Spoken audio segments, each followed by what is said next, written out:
प्रभाग 2 येथील उमेदवार कविता सोनवणे, निशा महाजन, प्रभावती शिंदे, सुनील सोनार यांच्या प्रचारार्थ ओसवाल नगर येथे कॉर्नर सभा संपन्न।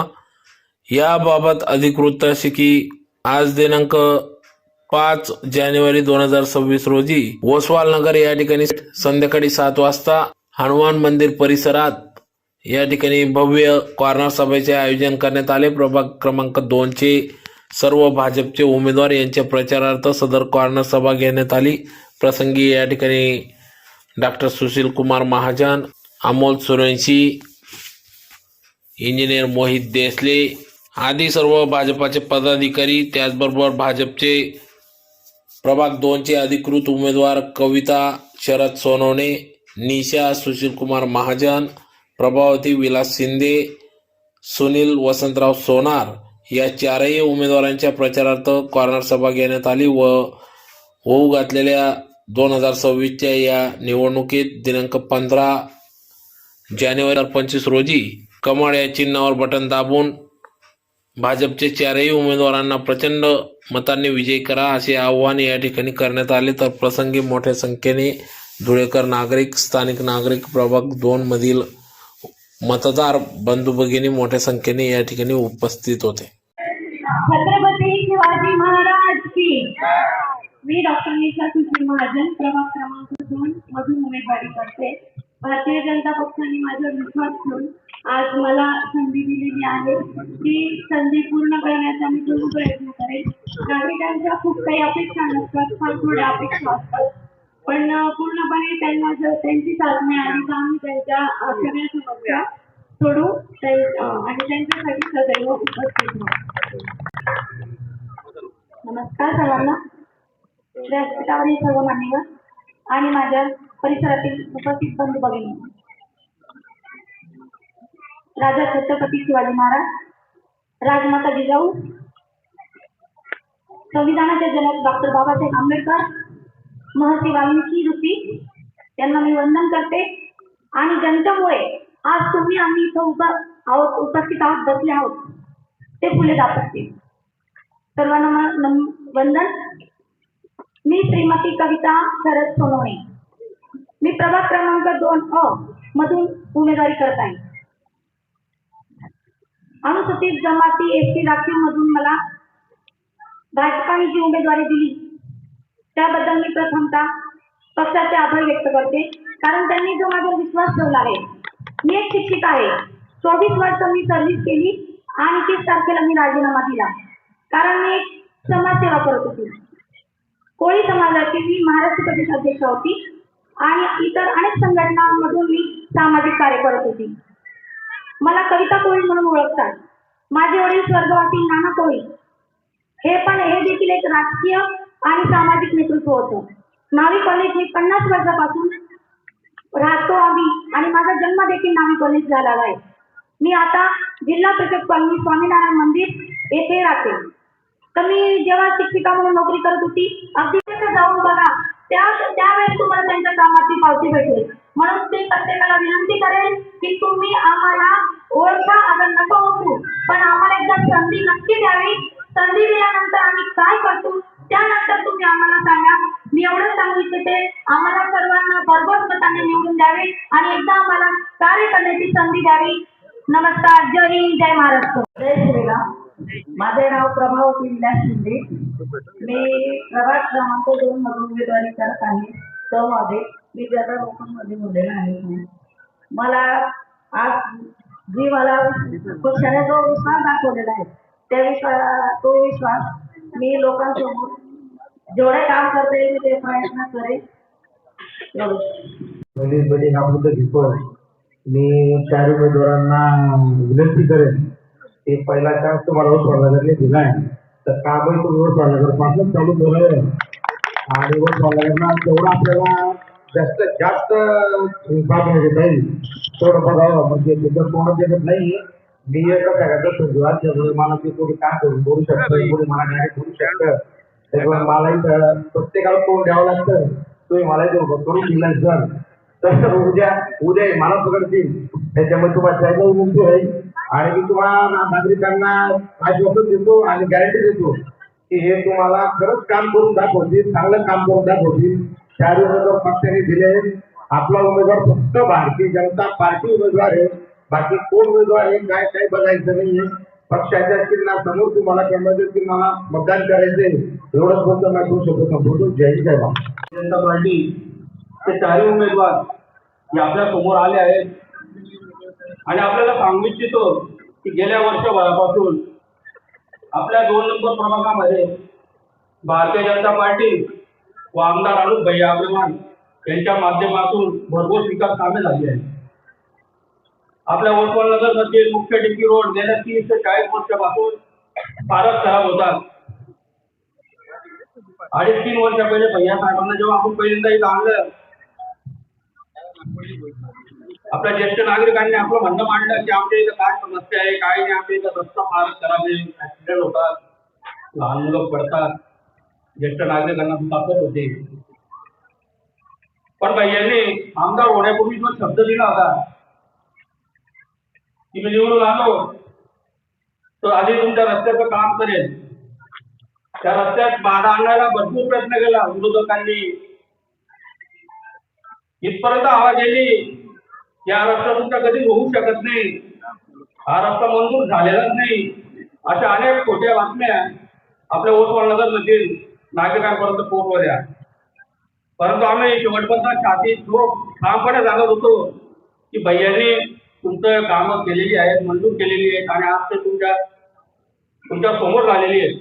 आज वसवलनगर मध्ये सगळ्यात तुम्हाला म्हणजे आनंदाची बातमी अशी आहे की पूर्ण 2 नंबर प्रभागात सगळ्यात जास्त रस्त्याचे कामं झाले असतील निधी वसवलनगर मध्ये 1,80,00,000 रस्ते झाले असतील आपल्या इथं वसवलनगर. 4 अंतर्गत गल्ले आहेत, एक मुख्य डिपी रोड आहे. 2 आता 17 तारखेनंतर जे आम्ही शब्द दिला भैया साहेबांनी की त्या जो 2 गल्ले आहेत त्या करायचे राहिले, त्या 17 तारखेनंतर भैया साहेब करणार आहे. पण भैया भारतीय जनता पार्टी भैयाच्या माध्यमातून जो विकास झाला शिवाजीनगर मधील concrete road, wall compound, Vasavalnagar, Pandavnagar बघून घ्या तुम्ही,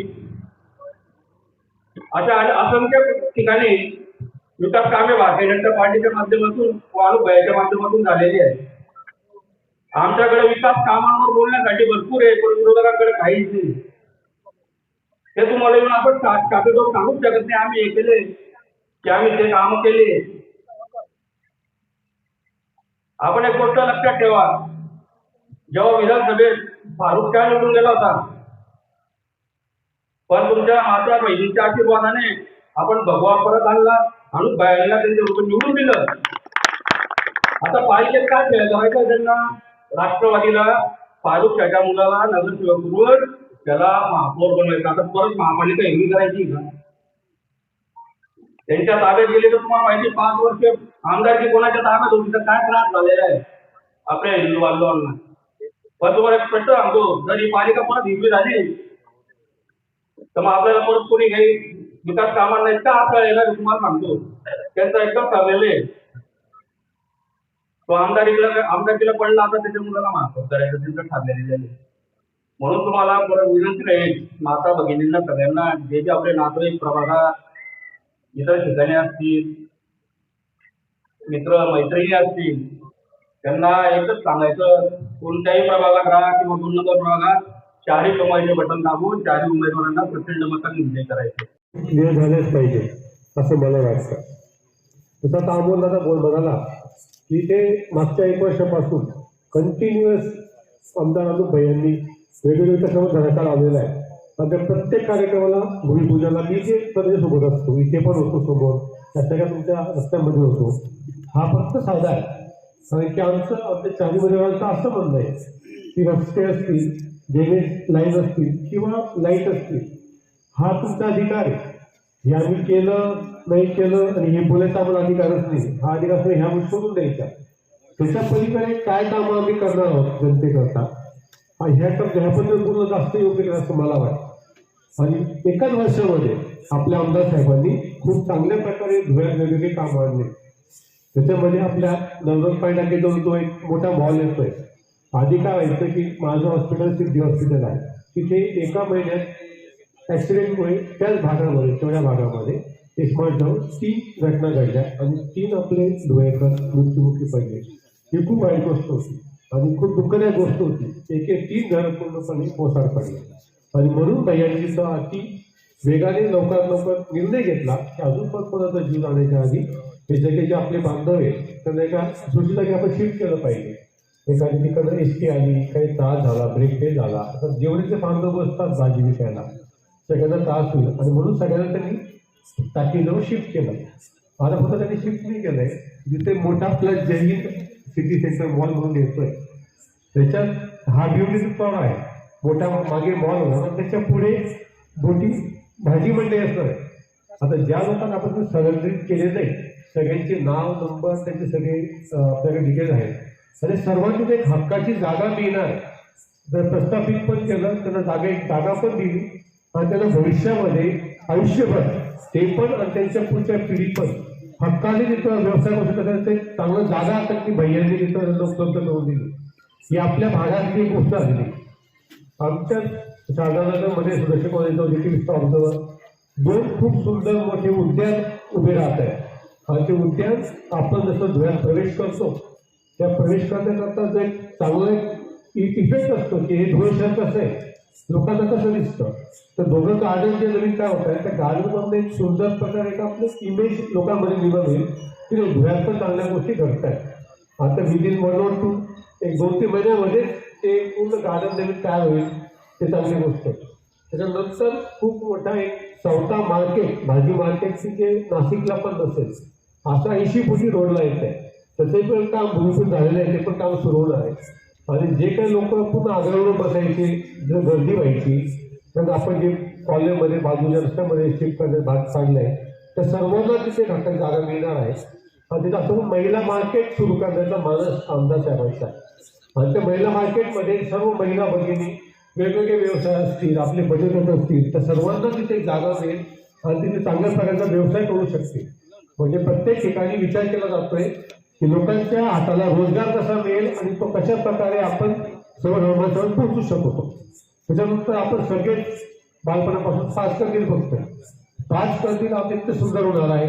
ऑडिओ क्लिप आली आहे, ते सगळं रेडी आहे. आज लवकर तुम्हाला ऑडिओ क्लिप पूर्ण धुळे शहरामध्ये 6 केलेली व्हॅल्यूवर दाखवले तिथे कशा प्रकारे आपण सर्व ते काढून शंकर मार्केट काढून गणेश मार्केट काढून ते चांगल्या प्रकारे कशी एक चांगली पूर्ण इमारत तयार करतोय.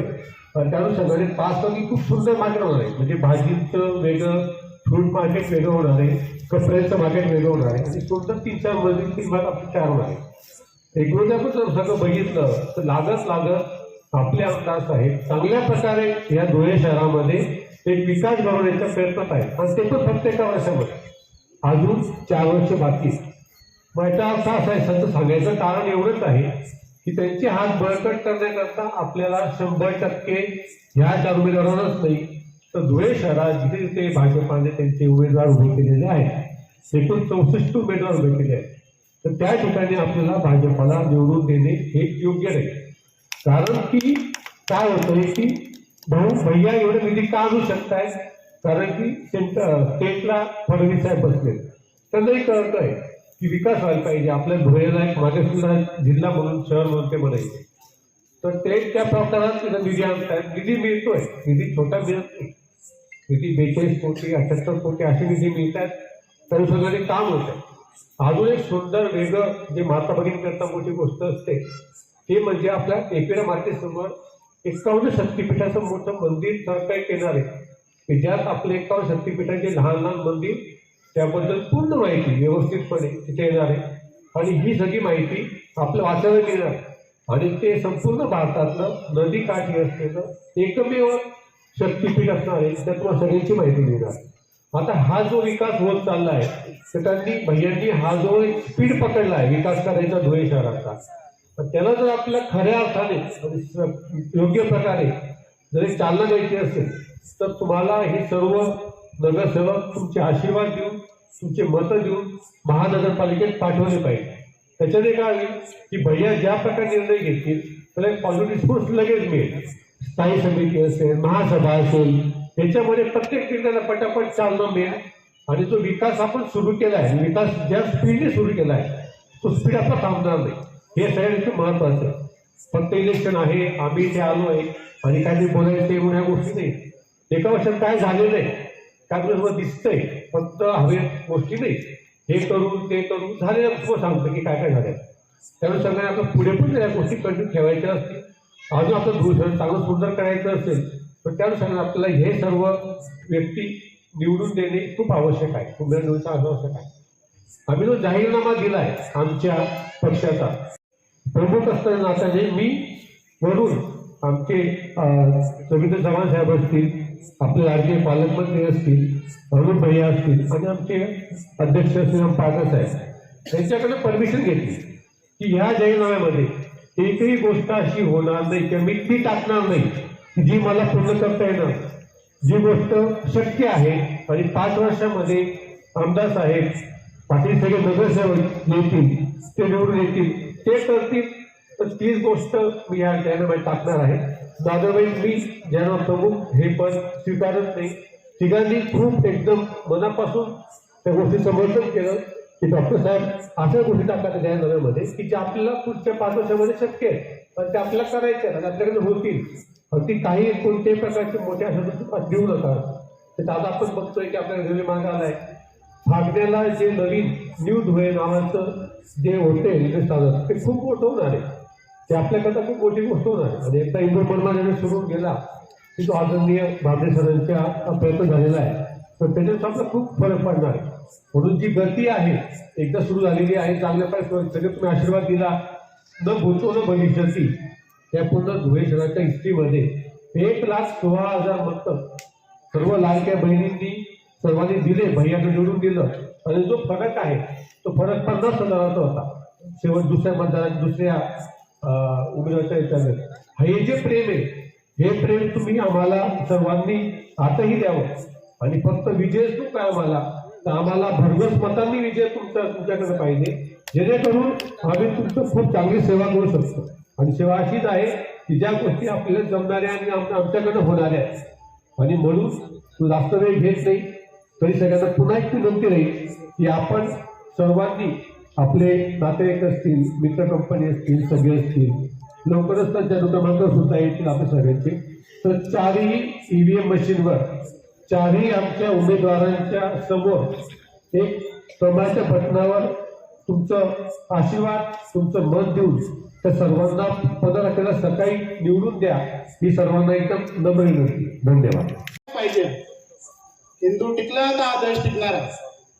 या प्रभागामध्ये आताचं वातावरण राष्ट्रवादी काँग्रेस सेना हे सगळे गठीत होऊन फक्त फारुखशाहच्या पोराला महानगरपालिकेमध्ये निवडून द्यायचंय आणि त्याला महापौर बनवायचंय याच्यावरच सगळ्यांची लढाई चालू. पण हिंदू पक्ष नको. आता हिंदू असा आहे भाजप पक्ष की आजपर्यंत भैयांनी हिंदू धर्मावर एवढे कामं केले धुळ्यात. 1 वर्षच झाला भैयांना आमदार होऊन पण भैयांनी पूर्ण हिंदू नगरी म्हणून हा प्रभाग किंवा धुळे हे ओळखायला लागला महाराष्ट्रामध्ये. आत्ताच गेल्या उभारलेला आपण टेकडीवर 10,000 झाडं लावले. हिंदू धर्माचं प्रतीक म्हणून शिवबाची मूर्ती सुद्धा 46 नंबर प्लॉटला आपण बसवतोय. 10,000 झाडं लावली 46 नंबर प्लॉटला. तुम्हाला माहिती आहे प्रभागामध्ये तुमच्या प्रभागाचा 46 प्लॉट नंबर आहे. आपल्या कोणती शाळा केंद्रीय विद्यालयाच्या मागं 10,000 झाडांचा उपक्रम या महाराष्ट्रात कोणीच घडवला नाही, भैयासाहेबांनी घडवला. आणि पक्षाचे उमेदवार आहेत आपले सगळ्यात पहिले आता प्रभावती ताई आहे. त्यांच्या नावाचं प्रभावती आहे त्यामुळे ते वारडा प्रभावतीच राहणार ना. त्यांची गावे मी घेतो. दुसरे आमच्या निषेध आहे परिवर्तनाची स्पष्ट दिशा म्हणजे आमची परिवर्तनाची स्पष्ट निषेध आहे. हे परिवर्तन घडवणार. काकाच्या नावात सोहळा आहे, ताईच्या नावात सोनवण्या आहे म्हणजे सोनच देणार तुम्हाला दोघंही. त्यामुळे दोघं 4ही आमचं पॅनल नावातच आमच्या स्पष्टता आहे त्यामुळे 4हीला या पॅनलला काढून द्या. दुसरी गोष्ट आहे हिंदू धर्माला का मतदान करावे. आता हळूहळू आपले सगळे मुसलमान लोक काय करत आहेत हे आपल्या सगळ्यांना दिसत आहे. हे गाय कापतात, लव जिहाद करतात,